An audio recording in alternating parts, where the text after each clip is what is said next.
¿Por eso acabaste con toda mi familia de una vez? Hizo una pausa. Su voz tenía un deje tentador. Pero ahora las cosas son diferentes. Él fue el primero en fallarme. Mi venganza es completamente justa. Ahora no necesito un marido. Dicho esto, dio un paso hacia mí, con una fuerte agresividad. Xiaoyu, ¿te interesaría quedarte a hacerme compañía? Tu hermana mayor puede cuidarte como antes. Al oírlo me reí hasta que me saltaron las lágrimas. Me sequé el rabillo del ojo. Miré el rostro impecable de Liu Qingshu. Con esas palabras, casi empiezo a dudar de si no habría sido tú quien lo entregó. Por fin la sonrisa se le tensó un instante. Aunque solo fue un momento, lo capté. El último ápice de esperanza se desvaneció en mi interior. Efectivamente, esta mujer ha sido una loca de principio a fin, sin escrúpulos para lograr sus fines. Dejé de sonreír, la miré sin expresión, y entonces lentamente le mostré mi desprecio. El último atisbo de sonrisa en su rostro también desapareció, sustituido por una fría indiferencia. Desagradecido, hizo un gesto con la mano, sin volver a mirarme. Dos guardaespaldas se acercaron de inmediato, uno a cada lado. Me levantaron como si fuera un pollito. Me sacaron de mi propia casa sin miramientos. Me quedé en el pasillo vacío. No pude evitar soltar una carcajada. Si realmente le hubiera creído sus mentiras, y me hubiera quedado hasta que se aburriera de mí, ni siquiera sabría cómo habría muerto. Sé muy bien que no puedo ganarle. Incluso mi padre, un viejo zorro, cayó en su trampa. Yo, que solo sé comer, beber y divertirme, ¿con qué derecho voy a enfrentarme a él? Aléjate de esa loca. Vivir es más importante que cualquier otra cosa. Saqué el móvil y abrí la agenda. Busqué a esos amigos que siempre me llamaban hermano Yu.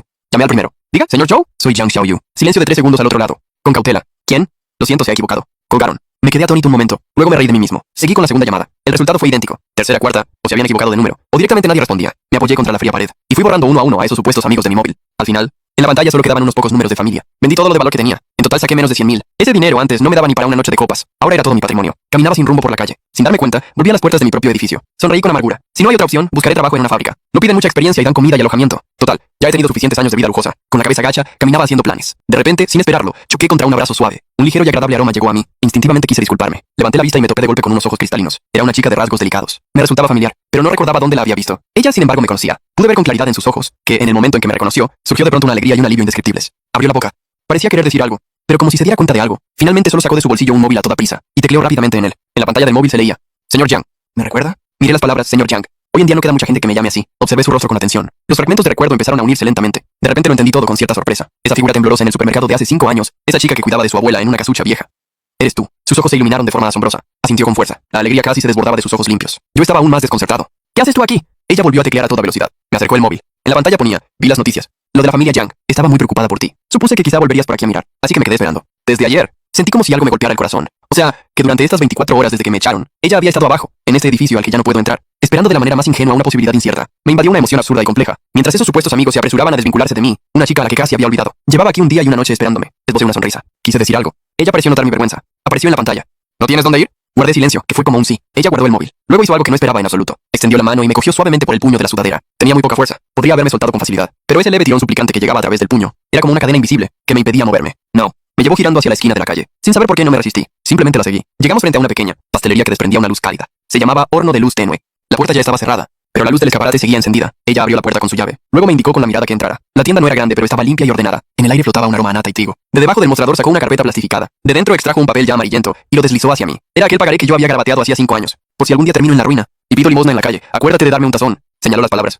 Luego me señaló a mí. Después se señaló a sí misma y a la tienda. Su mirada era tan seria como si estuviera cumpliendo un contrato sagrado. Finalmente se dio la vuelta. Sacó del horno un croissant aún tibio y me lo tendió. Sin lástima. Sin compasión. Solo con un me toca a mí completamente natural. Cogí el pan y le di un mordisco. Su sabor, aunque no llegaba a los platos de alta cocina que solía comer, transmitía una sensación de paz. ¿Buscáis personal? La chica se quedó pasmada. Luego una sonrisa radiante floreció en su rostro. Asintió enérgicamente. Ese día terminó la primera mitad de mi vida, tan confusa. Y el resto de mi vida quedó estrechamente ligado a esta pequeña tienda llamada Luz Tenue. Y mi jefa era una pequeña muda que creí que nunca volvería a ver. La chica se llamaba Su Wei. Gracias al dinero que le presté y al que ella había ahorrado, después de graduarse en la universidad, abrió esta pastelería en esa misma calle. El local no era grande, pero el negocio iba bien. Los vecinos parecían tratarla con especial cariño. Siempre se desviaban para venir, comprar unas cuantas barras y charlar un rato. No es fácil para una chica tan joven sola. Ahora sí que está bien. Ha llegado una ayudante. Da confianza solo con verla. Yo, con un delantal estampado de ositos, empaquetaba torpemente el pan de molde recién horneado. Al oír esos comentarios, mi corazón no se alteró. ¿Confianza? Si yo soy un inútil, que no sabe hacer nada. ¿De dónde sacan que doy confianza? Pero mi llegada ciertamente le aligeró la carga. Al menos para tareas pesadas como cargar sacos de harina o el azúcar, ya no tiene que apretar los dientes siendo tan delgada. Por la noche, al cerrar la tienda, subíamos al pequeño hogar de arriba. La expresión paredes desnudas para describir su anterior vivienda, pues aquí se podría decir que solo había una pared, una mesa, 2 sillas, un sofá y una pequeña habitación hecha con el balcón. Esa era mi habitación, más pequeña que el baño de mi antigua villa, pero dormí más tranquilo que cualquier otra noche de los últimos 20 años. Sin maquinaciones, sin falsedad. Solo el ligero aroma a trigo que subía de abajo. Empecé a aprender a ser una persona normal. Aprendí a barrer sin levantar polvo por toda la casa. Aprendí a hacer gachas con olla a presión sin reventar la cocina. La mayoría de las veces los resultados eran catastróficos. Confundí la sal con el azúcar e hice una olla de pasta de judías rojas horriblemente salada. Ella lo probó. Su carita se arrugó toda, pero no lo escupió. Solo bebió en silencio un gran vaso de agua. Luego cogió un boli y escribió en su libreta: el sabor es muy especial. La próxima vez echa un poco menos de azúcar. Al verla tan seria, me enfadé y me dio risa a la vez. Le quité el cuenco de golpe y lo tiré a la basura. Desde entonces empecé a aprender lengua de signos. Compré un montón de manuales. Cada noche, después de que ella se durmiera, en mi pequeño cuartito, practicaba una y otra vez frente a la pantalla del móvil. Desde lo más simple: hola, gracias, hasta buen trabajo hoy, buenas noches.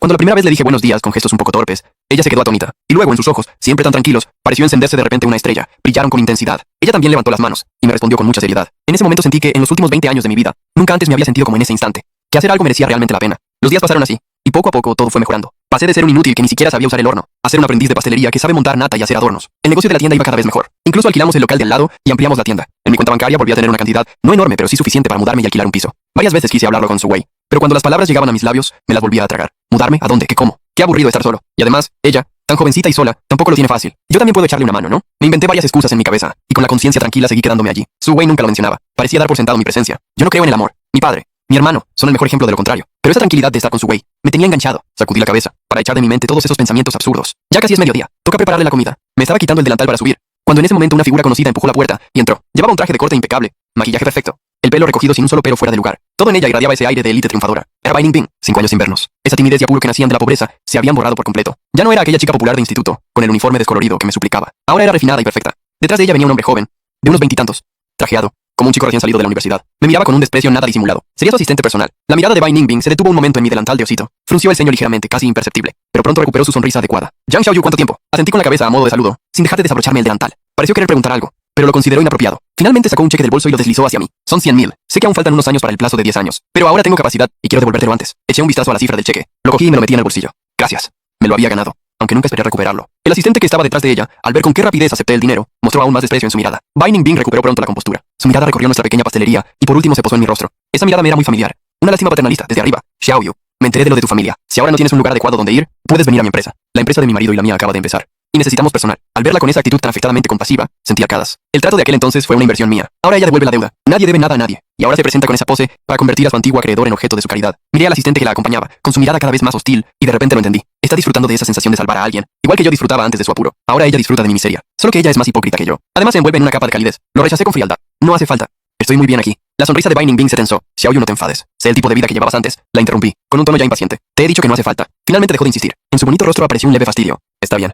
Ya que lo has decidido, no te voy a obligar.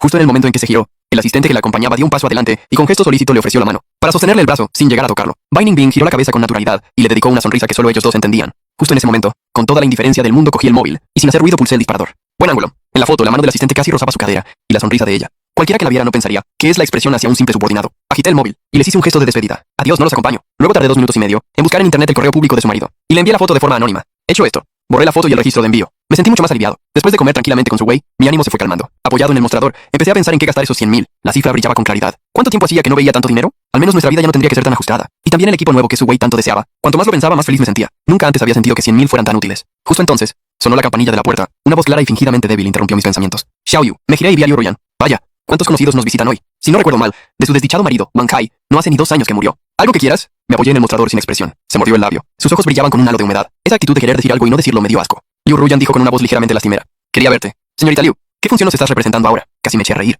Entonces se le enrojecieron los ojos, como si hubiera recibido la mayor injusticia. Xiaoyu, sé que antes fui muy tonta e hice muchas cosas mal. Siempre creí que me gustaba el amor apasionado.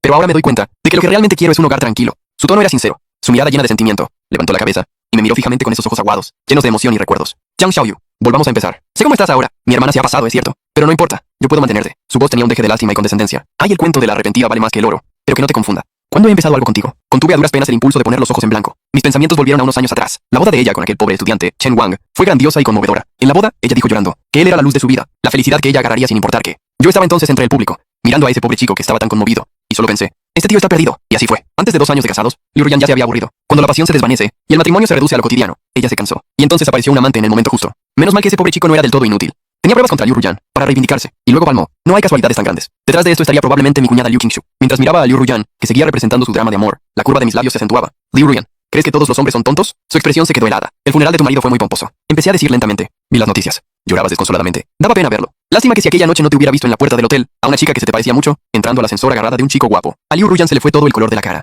Ah, cierto. Ese chico guapo tampoco duró. Mucho también se tiró de un edificio. Liu Ruyan, ¿no te cansas? Di un paso adelante, mirándola fijamente a sus pupilas temblorosas. Ir siempre con una máscara, actuando. ¿No te da asco? Ella retrocedió sin cesar, hasta chocar con el marco de la puerta, temblando como una hoja en otoño. Tú mientes, respondió con aparente firmeza, pero su voz era débil como si escapara por un agujero. No quise seguir perdiendo el tiempo. No me preocupa que se vengue de mí. Una mujer tan obsesionada con interpretar el papel de Santa Madre jamás se permitiría perder los papeles y vengarse por vergüenza. Su personaje es más importante que su vida. Lleva esa máscara puesta tanto tiempo que ya se le ha pegado a la cara. Vete. Salió como si la hubieran indultado. tambaleándose. Su espalda era un desastre. Por fin la tienda volvió a estar tranquila. Solté un largo suspiro. Sentí que expulsaba toda la mala suerte acumulada estos 5 años. Se oyeron pasos ligeros en la escalera. Su Wei bajó con un cuenco de postre recién hecho. Se acercó a mí y me tendió el cuenco. Me preguntó con la mirada qué había pasado. Negué con la cabeza para decir que no pasaba nada. Su Wei hizo señas preocupada. Pero pareces triste. La miré a sus ojos limpios y sonreí, sin soltar el cuenco. Hice señas con mis manos aún torpes. Estoy bien. Ella lo entendió. Una dulce sonrisa floreció en su rostro. El sol entraba por el escaparate y nos daba calidez. Después de aquel día, dejé de seguir el cotilleo de aquel círculo y perdí todo contacto con ellos. Ahora solo quiero vivir bien con su Wei. Llevar esta pequeña tienda y vivir tranquilo. Cada mañana a las 5, me levanto media hora antes que ella. Bajo a preparar la fermentación del primer pan. Cuando ella baja con sueño, la cocina ya huele a trigo y el agua caliente está lista. Ella siempre me hace primero el gesto de buenos días. Luego se pone el delantal con soltura y empieza a preparar los postres del día. Casi no hablamos, pero nuestra coordinación es cada vez mejor. A veces cuando estamos muy atareados, ella se agobia y suda. Entonces yo le acerco un vaso de agua fría. Cuando ella coge el vaso, sus dedos a veces rozan el dorso de mi mano, frescos, suaves. Empecé a fijarme en todos sus hábitos. Ella ya no trata de adivinar mis pensamientos con cautela. La vida se volvió muy plena. Durante el día llevamos la tienda juntos. Por la noche, ella me enseña a hacer postres más elaborados. A veces podemos charlar durante toda una noche sin papel ni boli. Esa complicidad me da seguridad. Empecé a plantearme seriamente una cuestión. Quiero casarme con ella. No creo en el amor, pero empiezo a creer que hay personas que nacieron para estar juntas. Solo quiero seguir así con ella para siempre. 3 meses después le confesé mi amor. En realidad le pedí matrimonio. Era su cumpleaños. A escondidas preparé una pequeña sorpresa en la tienda. Cuando ella bajó por la noche, toda la tienda estaba iluminada con velas. Se quedó paralizada en el rellano de la escalera, tapándose la boca. Me acerqué a ella. Me arrodillé sobre una rodilla y saqué un anillo de diamantes. Su Wei no sé decir palabras bonitas. Tampoco creo en juramentos eternos. Pero quiero estar contigo. Llevar esta tienda hasta que no podamos ni andar. ¿Aceptas? Ella lloró. Lágrimas como cuentas de un collar que se rompe.